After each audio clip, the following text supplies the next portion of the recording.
Shirley 2020 की American biographical drama film है जिसे डायरेक्ट किया है जोसेफिन डेकर ने। ये फिल्म सुसैन स्कार्फ मैरल के शर्ली नाम के ही नॉवल पर बेस्ड है। इस फिल्म में शर्ली जो कि एक राइटर है, उनका रोल प्ले किया है एलिजाबेथ मॉस ने। शर्ली के हस्बैंड स्टैनली का रोल प्ले किया है माइकल स्टलबर्ग ने। एक यंग कपल है फ्रेड और रोज का। फ्रेड का रोल प्ले किया है लोगान लर्मैन ने और रोज का ओडेसा यंग ने। फिल्म की कहानी शुरू करने से पहले आपको याद दिला दूं कि अगर मेरे चैनल को आपने अभी तक सब्सक्राइब नहीं किया है तो कर लीजिए, और अगर आप चाहते हैं कि आपको मेरी आने वाली वीडियोस के अपडेट्स मिलते रहें तो बेल आइकॉन प्रेस करना मत भूलिएगा। तो चलते हैं मूवी की ओर। शर्ली एक साइको थ्रिलर राइटर है जो कि लोगों की भावनाओं के साथ खेलती है और उनकी उसी भावनाओं का सहारा लेके अपनी कहानी को पूरा करती है। कहानी लिखने के लिए शर्ली किसी भी हद तक जा सकती है। इस मूवी में शर्ली को अपना मास्टरपीस नॉवल लिखना है जिसके लिए वो एक न्यूली मैरिड कपल का सहारा लेती है, जिसमें उसकी मदद उसका पति स्टैनली करता है। वो दोनों मिलकर उस कपल को ऐसे मोड़ पर लाकर छोड़ देते हैं जिससे उनकी जिंदगी पूरी तरह से बदल जाती है। फ्रेड और रोज एक न्यूलीवैड कपल है जो ट्रेन से बेनिंगटन कॉलेज जा रहे हैं। ट्रेन में रोज शर्ली की लिखी हुई लेटेस्ट स्टोरी द लॉटरी पढ़ती है। वो हैरान है कि शर्ली इतना अच्छा कैसे लिख लेती है। शर्ली एक हॉरर सस्पेंस राइटर है जिसकी स्टोरीज में भूत वगैरह नहीं होते, लेकिन कैरेक्टर को साइकोलॉजिकली ऐसे प्रेजेंट किया जाता है कि रीडर्स उसके साथ जुड़ जाते हैं और रोमांच का अनुभव महसूस करते हैं। रोज और फ्रेड बेनिंगटन कॉलेज के प्रोफेसर स्टैनली के यहाँ पहुँचते हैं। वहाँ पहले से कई लोग मौजूद हैं। वहाँ रोज शर्ली को देखकर बहुत ज्यादा एक्साइटेड हो जाती है। शर्ली वहाँ सभी को अपने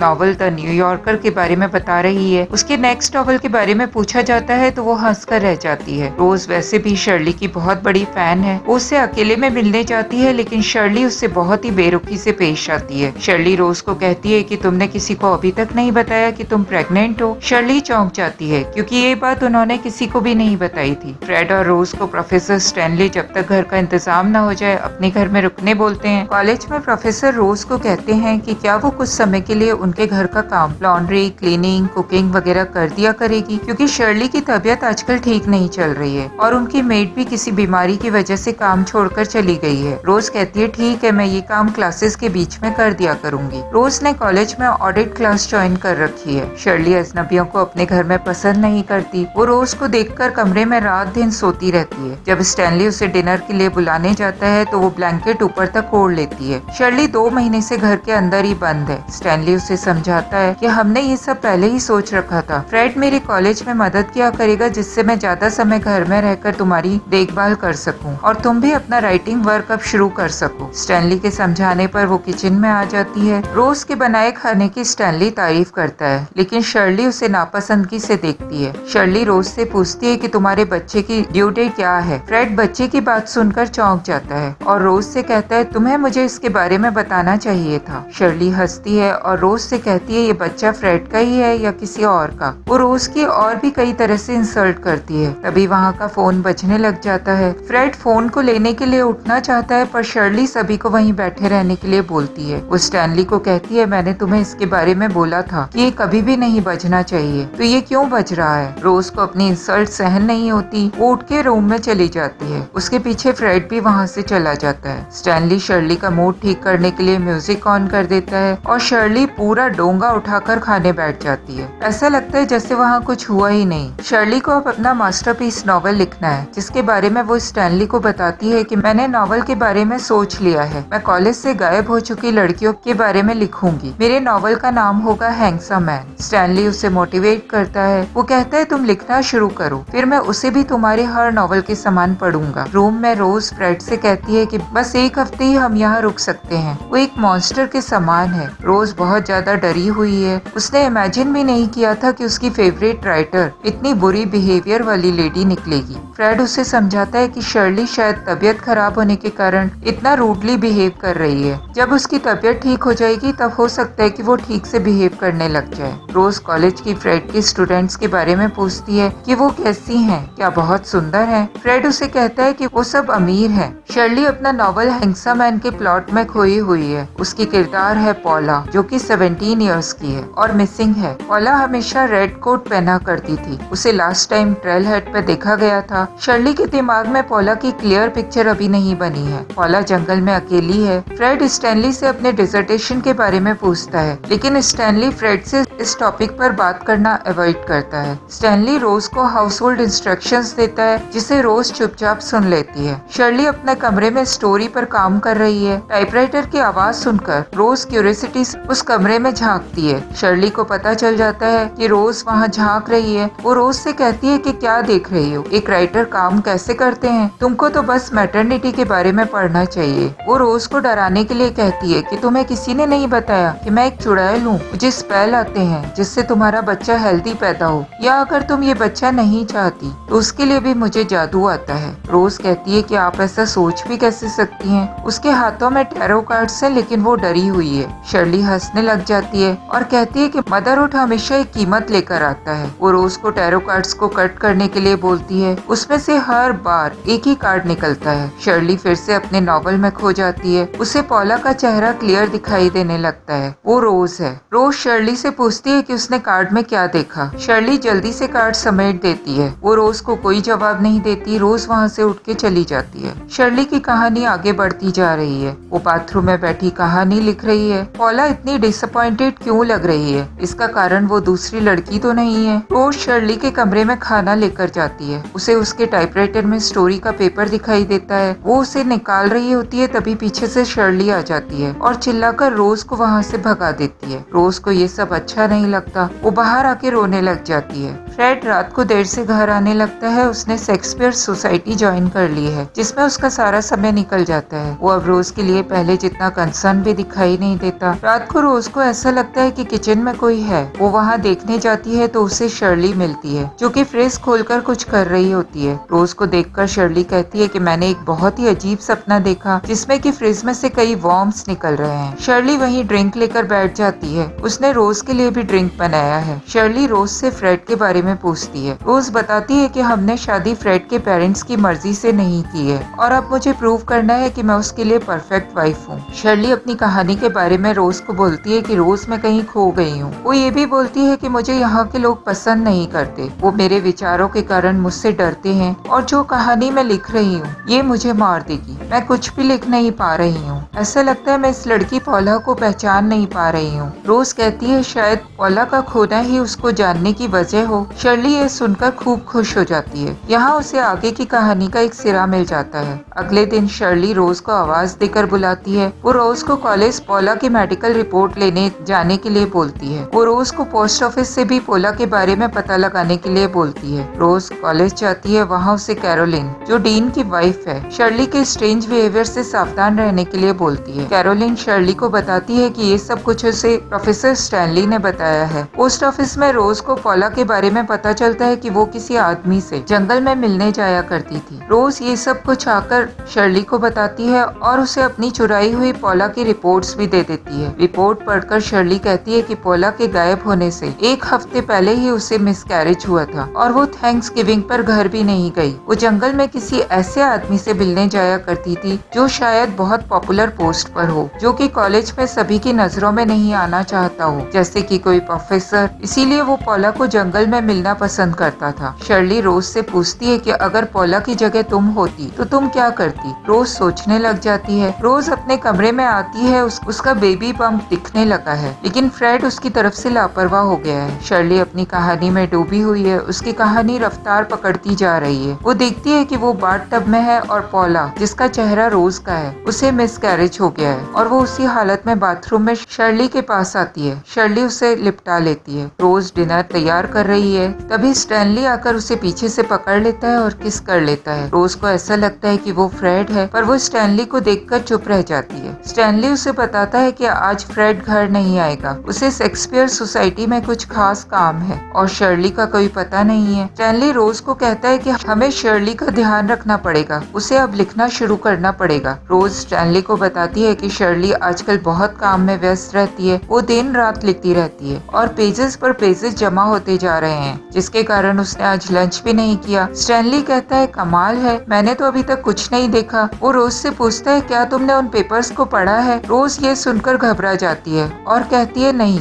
मैंने उनको नहीं पढ़ा। तभी वहाँ शर्ली आ जाती है। स्टैनली उससे पूछता है क्या तुमने आधी नॉवल लिख ली है। मुझे अभी रोज ने बताया और तुमने मुझे इस बारे में नहीं बताया और न ही अपने पेपर्स पढ़ने के लिए दिए। शर्ली को गुस्सा आ जाता है। वो चीजें पटकने लग जाती है और कहती है मैंने अभी कुछ भी नहीं लिखा है। जो पेजेस जिस मेरी टेबल पर है वो ग्रोसरी लिस्ट है। स्टैनली कहता है कोई बात नहीं, मैं जरा डीन के घर जाकर आता हूँ। शर्ली कहती है उसकी वाइफ कैरोलिन को मेरा हाय कहना। शर्ली घर के बाहर है, उसे ढूंढते हुए वहाँ रोज आ जाती है। शर्ली उसे मशरूम दिखाती है और बताती है कि ये डेथ कैप मशरूम है जिसे खाने से लोग मर जाते हैं। वो रोज को कहती है चलो इसे हम दोनों खा लेते हैं, एक साथ दोनों की सांस बंद हो जाएगी, और वो उस मशरूम को एकदम से खा लेती है। रोज डर जाती है। वो शर्ली को उस मशरूम को थूकने के लिए बोलती है और मदद के लिए वहाँ से जाने लग जाती है। अचानक ही शर्ली हंसने लग जाती है, कहती है डेथ कैप मशरूम नहीं है, ये तो ऑयस्टर मशरूम है जिसका तुमने नाश्ता किया है, तुम भी खाकर देखो।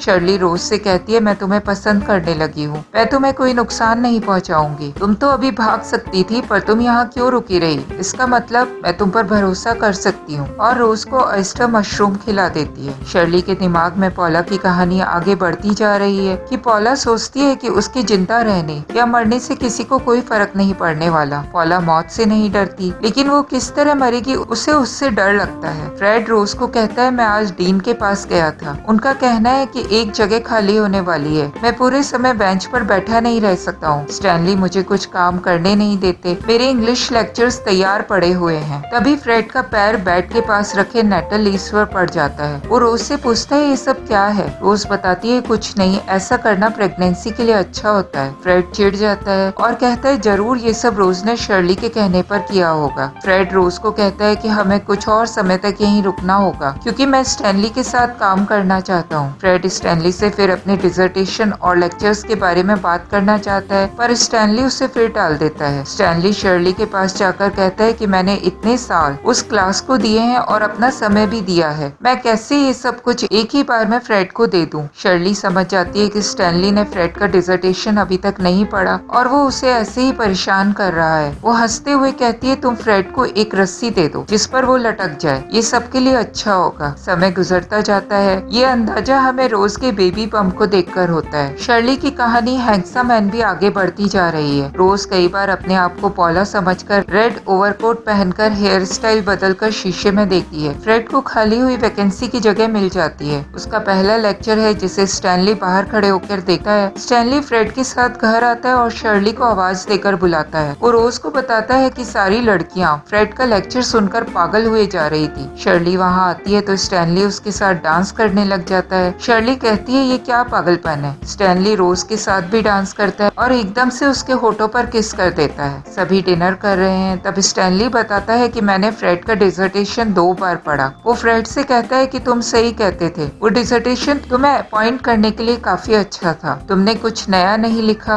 सब कुछ दूसरों के लिखे हुए को जोड़ दिया, कुछ तुम्हारा खुद का होना चाहिए, तुमको हाई स्कूल में ट्राई करना चाहिए था। फ्रेड कहता है ये डिसर्टेशन मेरे सालों की मेहनत है। रोज और फ्रेड उठकर फ्रेश होने चले जाते हैं। शर्ली हंसती है और स्टैनली से कहती है तुमने आखिर कर ही दिया, क्या वो इतना बुरा था। स्टैनली कहता है मैं किसी से कम होना सहन नहीं कर सकता हूँ, मैं इसीलिए ये सब करता हूँ। स्टैनली ने ये सब फ्रेड को नीचा दिखाने के लिए कहा था। फ्रेड स्टैनली को आकर डीन की पार्टी के बारे में याद दिलाता है जिसे सुनकर शर्ली एक्साइटेड हो जाती है। स्टैनली उसे वहाँ जाने के लिए मना करता है लेकिन उसके मना करने के कारण शर्ली वहाँ जाने का पूरा मन बना लेती है। फ्रेड रोज को कहता है कि बस अब बहुत हो गया, अब यहाँ से चले जाना चाहिए, लेकिन रोज इसका अपोज करती है। तब फ्रेड कहता है ये तुम शर्ली के कारण कह रही हो, तुम दोनों के बीच में क्या चल रहा है, तुम दोनों एक दूसरे को इशारे किया करती हो। रोज के कहने पर कि शर्ली अब मेरी बहुत अच्छी दोस्त हो गई है। वो कहता है कि शर्ली जैसी औरतें कभी किसी की दोस्त नहीं होती। शर्ली अपनी नॉवल टाइप कर रही होती है तभी वहाँ स्टैनली आता है और उसे कहता है कि तुम डीन की पार्टी में नहीं जा सकती, तुम तो कितने समय से घर से बाहर ही नहीं निकली हो। शर्ली ये सुनकर पार्टी में जाने का अपना पूरा मन बना लेती है। शर्ली डरते हुए रोज के साथ गाड़ी की ओर जाने की कोशिश करती है। शर्ली पार्टी में जाने के लिए ड्रेस पहनने की भी कोशिश करती है पर थक जाती है। तब रोज ड्रेस पहनने में उसकी मदद करती है। रोज शर्ली से पॉला के बारे में पूछती है कि क्या तुम्हें ऐसा लगता है कि वो खुद को मारने के लिए जंगल में गई थी। शर्ली जवाब नहीं देती। शर्ली रोज के बेबी बम्प को छूकर कहती है कि प्रे करते हैं कि लड़का हो, क्योंकि लड़कियों के लिए ये जमाना बहुत खराब है। रोज गार्डन में पौधे लगाते हुए अपने आप को पॉला ही समझ रही है। उसके मन में चल रहा है कि पॉला अपने मन के विचारों को किसी अपने को बताना चाहती थी, इसीलिए उसने खुद को मारना ही बेहतर समझा, क्योंकि इससे उसके मन में कोई भी विचार नहीं आएंगे। उसे किसी को कुछ भी नहीं बताना पड़ेगा। वो कुछ भी करने के लिए अब आजाद होगी, क्योंकि वो इस दुनिया में अब नहीं होगी। शर्ली बाहर निकलकर झूले पर बैठ जाती है। रोज वहाँ कुछ घर का सामान लेकर आती और शर्ली को बैठा हुआ देखती है। शर्ली उसे अपने पास बुलाती है और उससे कहती है, तुम मुझसे क्या छुपा रही हो। रोज शर्ली के बहुत ज्यादा करीब खड़ी है। शर्ली उसे अलग तरीके से छूने लग जाती है। रोज को ये अच्छा लगता है। शर्ली रोज के पैरों को डाइनिंग टेबल के नीचे से सहलाए जा रही है, जो कि रोज एंजॉय करती है। शायद उसके और फ्रेड के बीच के रिलेशन में जो दूरी आ गई है, ये उसके कारण हो रहा है कि रोज शर्ली की ओर अट्रैक्ट हो रही है। शर्ली फ्रेड को कहती है, क्या तुम्हें मालूम था कि तुम्हारी वाइफ इतनी अच्छी कुक है। वैसे वो लोग बहुत लकी होते हैं जिनके अच्छे खाने के साथ ही और भी सभी जरूरतें पूरी होती रहे। वो ये सब कुछ स्टैनली को देखते हुए कहती है। शर्ली फ्रेड को कहती है कि जाकर रोज को रेस्ट करवाओ, वो बहुत ज्यादा थक गई है। स्टैनली शर्ली की सिगरेट जलाते हुए उससे पूछता है कि तुम्हारी हीरोइन को क्या हुआ। वो हंसती है और कहती है कि उन खोई हुई लड़कियों का क्या हुआ, वो सब पागल हो गई। डीन की पार्टी चल रही है। शर्ली को डीन आकर कहते हैं कि आप इतना अच्छा कैसे लिख लेते हो। मैंने आपकी स्टोरी पढ़ी और मैं अपनी स्टडी टेबल पर बैठकर पेपर वेट को देखकर सोच रहा था कि क्या होगा अगर मैं इसे उठाकर अपने सिर पे मार लूं तो। शर्ली हंसते हुए कहती है कि वो तो सिर्फ कहानियां हैं। शर्ली की नजर स्टैनली की ओर है, जो कि पूरे समय कैरोलिन के ही साथ है और कैरोलिन के साथ फ्लर्ट कर रहा है। रोज फ्रेड को ढूंढती हुई बाहर चली जाती है। वो उसे कहीं दिखाई नहीं दे रहा। शर्ली को वहाँ पॉला दिखने लग जाती है। शर्ली अपने नॉवल में इतना खोई हुई है, वो उसे और उससे जुड़ी कहानी को हर जगह इमेजिन करने लग गई है। पॉला जब कॉलेज आई थी तब वो बहुत ही अकेली और खराब स्थिति में थी। वो हर चीज से डरती थी। फिर उसे एक दोस्त मिला जिससे वो हर बात शेयर कर सकती थी, लेकिन फिर उसका पुराना डर उसके पास वापस लौट आया। शर्ली ये सब सोचते हुए विस्की को पूरे सोफे के ऊपर गिरा देती है। कैरोलिन ये देखकर दौड़कर वहाँ आती है और सोफा साफ करने लग जाती है। शर्ली उसकी खिल्ली उड़ाती है कि स्टैनली उसे एक औरत के ही समान समझता है। कैरोलिन कहती है, स्टैनली सच कहता है, तुम पागल हो।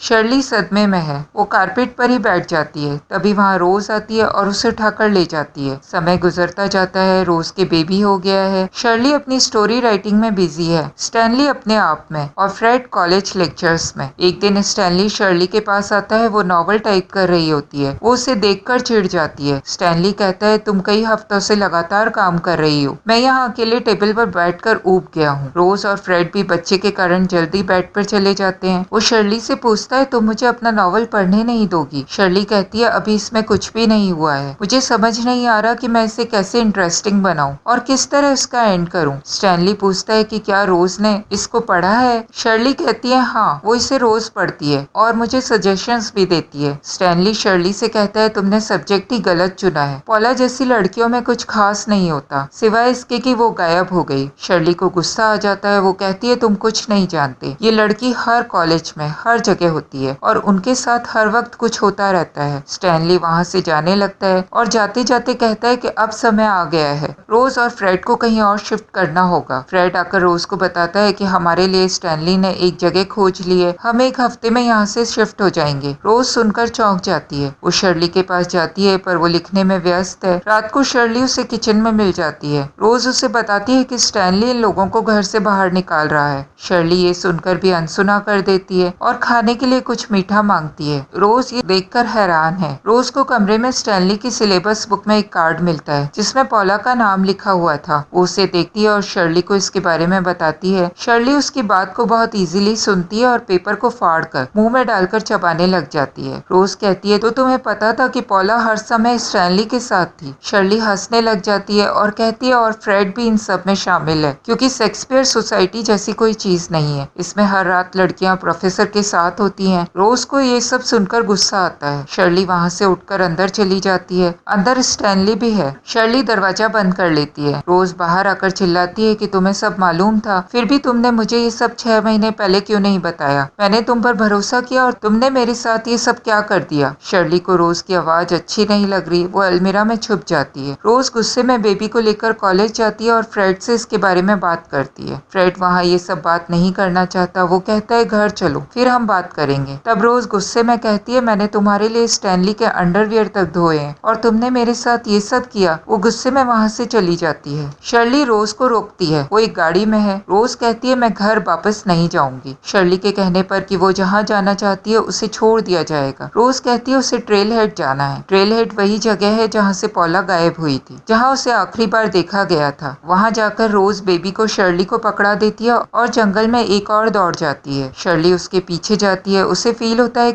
वो पॉला का पीछा कर रही है। रोज पहाड़ी के किनारे चली जाती है। शर्ली उसे आगे जाने से मना करती है। रोज कहती है तुम सही कहती थी, बस एक पैर आगे करो, कूदो और फिर सब कुछ खत्म, कोई एहसास नहीं और कुछ नहीं। शर्ली उसे ध्यान से देखती है तो उसे वहाँ पॉला खड़ी दिखाई देती है जो कि पहाड़ी से कूद जाती है। रोज और फ्रेड स्टैनली का घर छोड़कर जा रहे हैं। फ्रेड कार में बैठने के बाद रोज से कहता है कि थोड़े समय में सब ठीक हो जाएगा। रोज अजीब तरह से हंसती है और कहती है बिल्कुल भी नहीं, तुम्हारी लिटिल वाइफी और लिटिल रोजी अब कहीं नहीं है। वो सब बेकार का पागलपन था और अजीब तरीके से बिहेवियर करने लग जाती है। शर्ली घर में डाइनिंग टेबल पर बैठकर स्टैनली के नॉवल पढ़ने के बाद के रिएक्शन का वेट कर रही है। स्टैनली नॉवल पढ़ने के बाद शर्ली के पास आता है और उससे कहता है ये बहुत ही अच्छी कहानी है, तुम इतना अच्छा कैसे लिख लेती हो। शर्ली खुशी से रोने लग जाती है और कहती है इस वाली ने मुझे सबसे ज्यादा दर्द दिया, औरों से बहुत ज्यादा। स्टैनली कहता है पर तुमने कर दिखाया। दोनों म्यूजिक लगाकर डांस करने लग जाते हैं।